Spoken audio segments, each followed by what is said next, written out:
100 years goes back a long way, given the short history of independent Singapore.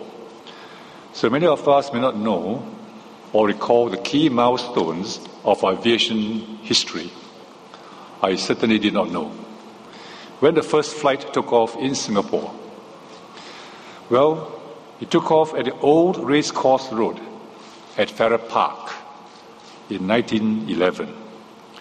There, an excited crowd gathered to watch aviator Joseph Christians start the engine of his Bristol box kite biplane. It was the first time they had seen powered human flight. For Singapore, it was the start of a remarkable flight of our aviation industry. This evening, I'm delighted to join you to commemorate 100 years of aviation in Singapore. This dinner marks the start of the year-long Singapore Aviation Centennial celebrations. Singapore has always thrived on its connectivity as a trading city. With our geographical location and deep natural harbour, we quickly became a major port and transshipment hub. When commercial aviation became practical, the government seized the opportunity to develop Singapore's air connectivity. Good air connectivity enhances our attractiveness as a global city, an international business centre, and a manufacturing hub. It is a key factor in attracting investments and tourists. Hence, the government adopts a liberal aviation policy, welcoming all countries to establish air links with Singapore and foreign airlines to operate at our airport. Our liberal aviation policy encourages free competition and excellence in services and prices. In 1972, we set up Singapore Airlines after Malaysia-Singapore Airlines ceased operations. From the beginning, the government required Singapore Airlines to compete on its own with no special help from the government. Protectionism would not work given the small domestic market. SIA quickly rose to the challenge and became one of the best global airlines. The government also invested strategically and built capacity ahead of demand in the development of airport infrastructure. Our first civil airport was built in 1937 at Kallang. The runway ran across Fort Road and Mountbatten Road, and the roads had to be closed whenever there was a landing or takeoff. Nowadays, we also occasionally close part of the roads, but for marathons, cyclothons, and mass walks. Fortunately, air traffic was light at Kallang, with only 15 to 20 flights a day, carrying 6 to 8 passengers on each plane. When night flights were introduced later, the airport staff had to lay gooseneck or kerosene lamps at intervals along the runway for the night landings. The passengers must have had real confidence in the skills of the pilots.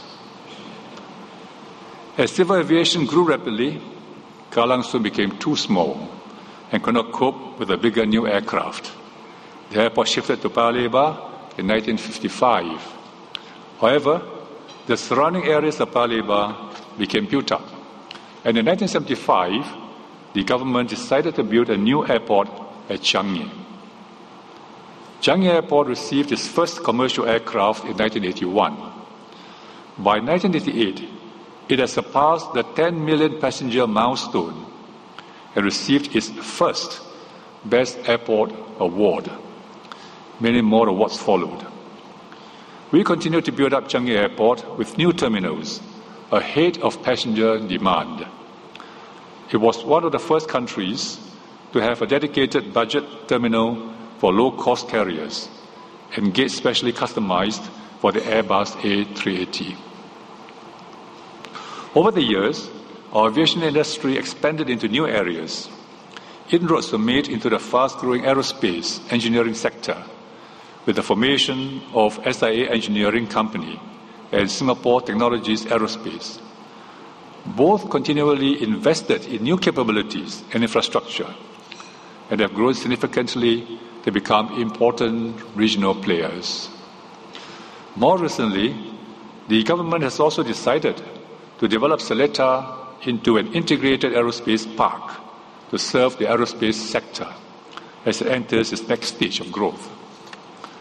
Today, Singapore is a thriving, well-connected air hub for both full-service and low-cost carriers. Last year, Changi Airport served over 42 million passengers, marking a new record in the airport's history. Supported by our good air connectivity, Singapore ranks second in 2009 World Bank study on logistics services. We are also the leading aerospace engineering center in the Asia Pacific. Our excellence in aviation is not confined to the civilian sector. To safeguard our national interests, we pursued excellence in military aviation as well. Singapore set up the Singapore Air Defence Command, or SADC, in 1968, where the British announced their decision to pull out of Singapore. This SADC was gradually transformed into the Republic of Singapore Air Force. On the international front, Singapore has been elected into the International Civil Aviation Organization, or ICAO, Council since 2003. This allows us to contribute to ICAO's work in promoting the safety, security, and sustainable development of international civil aviation. Through training programs offered by the Singapore Aviation Academy, we are sharing our experience with friends and partners from around the world and contributing to international civil aviation.